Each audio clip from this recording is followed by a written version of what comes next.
जो ज्ञान परमेश्वर ने स्वयं आकर ज्ञान दिया था वो यथार्थ ज्ञान था और वो हमारे तक पहुंचा नहीं।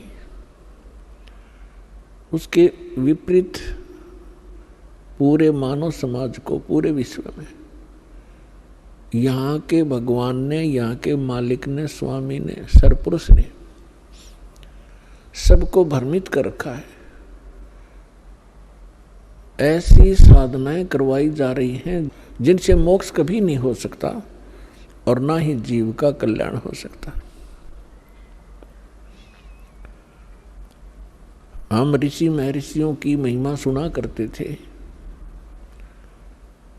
और बहुत बड़े वो चमत्कार भी दिखाया करते थे, लेकिन अब हमें तत्व ज्ञान की रोशनी से पता चला कि वो अध्यात्म मार्ग का सबसे घटिया स्तर का उनका जो ज्ञान था और वो साधना थी जिसकी मानव को कति आवश्यकता नहीं है। हमें ज्ञान नहीं था जिस कारण से हम अभी तक इन नकली गुरुओं, नकली आचार्यों और शंकराचार्यों के उस लोक वेद को सत्य मानकर अपना जीवन नाश करते रहे। अनमोल मनुष्य जीवन को नष्ट करके हम खाली हाथ चले जाया करते थे। अब वो परमात्मा स्वयं आते हैं अपनी प्यारी आत्माओं को यथार्थ ज्ञान बताने के लिए। और पुण्यात्माओं, श्रीमद् भगवत गीता अध्याय नंबर 16 के श्लोक 23 और 24 में स्पष्ट किया है कि शास्त्र विधि को त्याग कर जो मनमाना आचरण करते हैं, मनमुखी पूजाएं करते हैं, मनमुखी साधनाएं करते हैं, उनको न तो कोई सुख प्राप्त होता है और न उनको कोई सिद्धि प्राप्त होती है और न ही उनकी गति होती है। और इन तीन पदार्थों के लिए, तीन वस्तुओं के लिए ही हम परमात्मा की भक्ति किया करते हैं। शास्त्र विधि अनुसार साधना कौन सी है, उसका प्रमाण कहाँ है, जिससे हम निर्णय कर सकें कि वो साधना कौन सी है और कहाँ प्रमाणित है और किन महापुरुषों ने वो साधना की जिनका मोक्ष हुआ हो और हम ये मानते हो कि सचमुच उन महापुरुषों का मोक्ष हुआ ही हुआ है। तो फिर हम आसानी से समझ सकते हैं कि जो साधना मोक्षदायक है वो कौन सी है और मोक्ष के विपरीत है वो कौन सी है, शास्त्र अनुकूल साधना कौन सी है, शास्त्र विरुद्ध कौन सी है।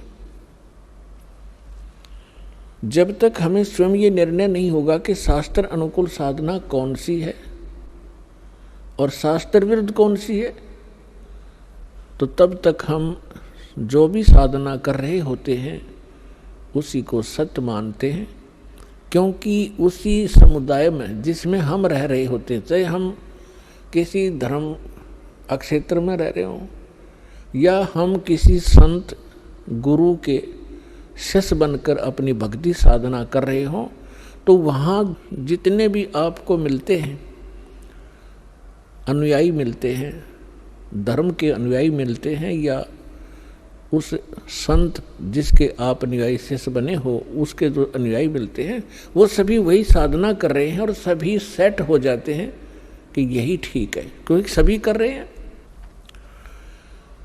सबसे पहले तो हम ये निर्णय करेंगे कि सद्ग्रंथ किसे कहते हैं, वो सद्ग्रंथ कौन से हैं जिनको हम आधार मानकर अपनी भक्ति करें और निर्णय करें। पुण्यात्माओं, अपने हिंदू धर्म के अंदर जो महत्वपूर्ण और सद्ग्रंथ माने जाते हैं यथार्थ ज्ञान युक्त, सबसे पहले पवित्र चारों वेदों का नाम आता है और फिर उससे भी बढ़कर विशेषकर हिंदू समाज के अंदर श्रीमद् भगवत गीता वेदों से भी एक नंबर पर मानी जाती है, क्योंकि ये कहा जाता है कि चारों वेदों वाला ज्ञान और श्रीमद् भगवत गीता के अंदर संक्षिप्त करके सरल करके बताया गया है। ये बिल्कुल सही है। इसके बाद आते हैं पुराण और उपनिषद।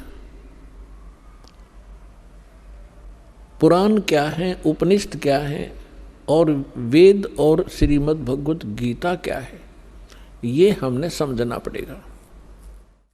पुण्यात्माओं, ये मोक्ष मार्ग है।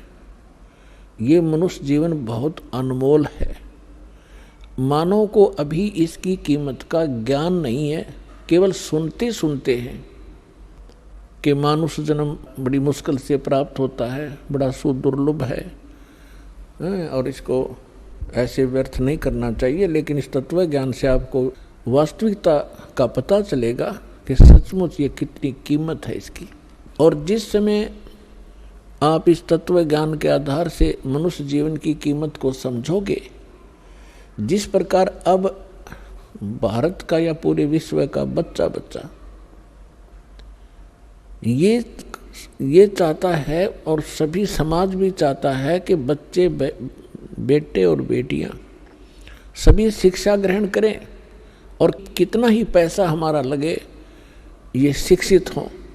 और कितनी महंगी शिक्षा हो चुकी है, हम फिर भी गरीब से गरीब व्यक्ति भी ये सोचता है कि अपने बच्चों को पढ़ाऊं ताकि इनका जीवन सफल हो। आप देख रहे हैं, आपके समक्ष है। और दास ने वो जमाना देखा है जिसमें इस पढ़ाई की कोई कीमत नहीं थी, वैल्यू नहीं थी। और घर से धक्के तो पकड़ पकड़ टीचर लाया करते छोटे बालकों को, उनके घर वालों को समझा बुझा के। तो वो समय भी देखा था, क्योंकि उस समय इस शिक्षा की महिमा का, शिक्षा के गुण का ज्ञान नहीं था। और फिर इस जो भौतिकवाद में ज्ञान हुआ, अब पता चला कि बच्चा शिक्षित हुआ, बड़ा अधिकारी बन गया या कोई कर्मचारी बन गया, उसका ठीक गुजारा हो गया। तो सभी ने स्पीड पकड़ दी और सभी शिक्षित हुए। अब परमात्मा की लीला को आप धीरे धीरे समझोगे। ये सारी लीला करी कबीर भगवान ने, इस परमेश्वर ने, कि एक बार मेरे बच्चे अक्षर ज्ञान युक्त हो जा। और आप देख रहे हैं, क्योंकि दास का तो इस मार्ग में सारा विचार इधर रहता है। सन 1994 में दास को दीक्षा देने का आदेश प्राप्त हुआ था पूज्य गुरुदेव जी से। तब तक ये कोई मीडिया विशेष नहीं था, ऑडियो कैसेट होती थी, बस यहीं तक सीमित थे। अब देखते ही देखते कमाल कर दिया, कितने अच्छे इलेक्ट्रॉनिक चैनल बन गए, मोबाइल बन गए कितनी अच्छी क्वालिटी के, जिसमें चिप डाल लो, 100 घंटे का सत्संग, 50 घंटे की फिल्म, परमात्मा की सीडी यानी सत्संग की, देखो कहीं बैठ के। डीवीडी बन गई, सीडी बन गई, सीडी प्लेयर बनवा दिए दाता ने। तो पुण्यात्माओं, जो दास कहना चाह रहा है कि आपने जिस प्रकार शिक्षा में अपना समर्पण किया, बच्चों को फ्री भी छोड़ दिया, 15-20 वर्ष के बच्चे तुम पढ़ो और खूब धन भी लगाते हो और समय भी पूरा देते हो, किस लिए? एक 2 रोटी के लिए। और जितने बच्चे आज पढ़ रहे हैं, जिनमें से 2% ही सरकारी नौकरी ग्रहण करेंगे, 98% वो फिर वही काम करेंगे जो हमारे दादे परदादे परंपरागत करते आ रहे थे। अब इसका फायदा हमें ये हुआ कि हम शिक्षित कर दिए दाता ने, और अब शिक्षित हुए तो भगवान पहचानेंगे। तो इसी प्रकार जब आपको इस परमात्मा की भक्ति और मोक्ष की कीमत का पता चलेगा, आप सभी बुद्धिमान व्यक्ति हैं, आज वर्ल्ड के कोई बालक नहीं है, आप सभी का एकदम ऐसा यू टर्न होगा। अब आप भक्ति की तरफ, परमात्मा की तरफ, बच्चा बच्चा भक्ति करेगा, सबके हाथ में माला होगी, जेब में मोबाइल होगा तो परमात्मा की चर्चा ही चलेगी, ये बकवाद बंद हो जाएंगी जो जिनके लिए इसको प्रयोग किया जाता है। तो दास प्रार्थना ये करना चाहता है कि आप जी दास जो आपको गॉड गिवन स्पिरिचुअल नॉलेज बता रहा है, प्रभु दत्त परमेश्वर ने अपने मुख कमल से जो तत्व ज्ञान बोला है, वो तत्व ज्ञान अभी तक छुपा हुआ था। परमात्मा का आदेश था। जिन महापुरुषों को परमात्मा ने अपने गवाह बनाया, साक्षात्कार किया, जिन महापुरुषों ने परमेश्वर का सचखंड देखा, जहाँ हम रहा करते थे, जहाँ से आत्मा सारी की सारी जहाँ से आई है, जहाँ हम कितने सुखी थे, ना मृत्यु थी ना वृद्धावस्था थी, युवा शरीर रहता था, किसी चीज़ का अभाव नहीं था, कोई गर्मी और सर्दी वहाँ नहीं थी, बहुत सुंदर वातावरण है। तो हम वहाँ रहा करते और उस सुख को हम छोड़कर यहाँ अगर काल ने हमारी बुद्धि इतनी जकड़ दी कि सब कुछ भुला दिया। हमने पिछले जन्म का नहीं पता हम कहाँ थे कैसे थे, ऐसी मिट्टी डाल देता हमारी बुद्धि के ऊपर। ये परमेश्वर ने आकर के हमें बताया कि आप यहाँ के वासी नहीं हो, आप इतना कष्ट उठा रहे हो, आप सारा जीवन एक इस भौतिक सुख को प्राप्ति के लिए, संपत्ति संतान की व्यवस्था करने के लिए सारा जीवन डिवोट कर देते हो, और जब आप संसार छोड़कर जाते हो आपके साथ कुछ नहीं जाता, केवल पूरे जीवन में किए हुए पुण्य और पाप आपके साथ होते हैं। तो पुण्यात्माओं, दास आपको ये बताना चाहता है, सतर्क करना चाहता है कि दास जो आपको ज्ञान सुना रहा है, इसको बहुत ही सावधानी से सुनो और विशेष कसक से सुनो, क्योंकि जैसे बच्चा टीचर के पास पढ़ने जाता है, ट्यूशन भी लगवाता है, क्लास में भी अपना जो शिक्षा दी जाती है उसको भी ग्रहण करता है, और 1 वर्ष लगा रहता है जब जाकर उस सिलेबस को कवर कर पाता है, और फिर 20 वर्ष तक वो पढ़ कर 2 रोटी के निर्वाह के लिए उद्देश्य रखकर वो इतना कुछ समय व्यतीत करता है। और अब हम क्या उद्देश्य रखेंगे?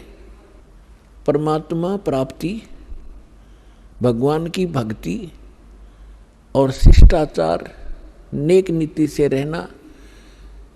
जैसे हम रिश्वत वगैरह, जैसे कोई रिश्वत लेता है, कोई मिलावट करता है, कोई 2 के 20 बनाता है, कोई चोरी करता है, तो जब हमें ज्ञान होगा कि ये हम अपने संस्कार खराब कर रहे हैं और मिलना मिलाना वही है जो किस्मत में लिखा हुआ है, इससे ना अधिक हो सकता ना कम हो सकता।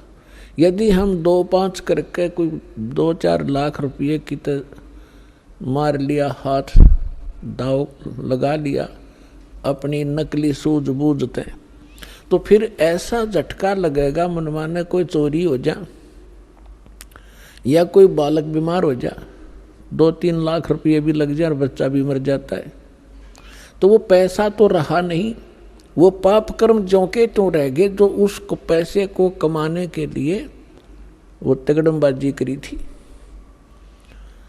तो जिसमें आपको ये पता चलेगा, और ये 101% सत्य है, गॉड गिवन ज्ञान है। कहते तुमने उस दरगाह का मैल नहीं देखा और धर्मराज के तिल तिल का लेखा।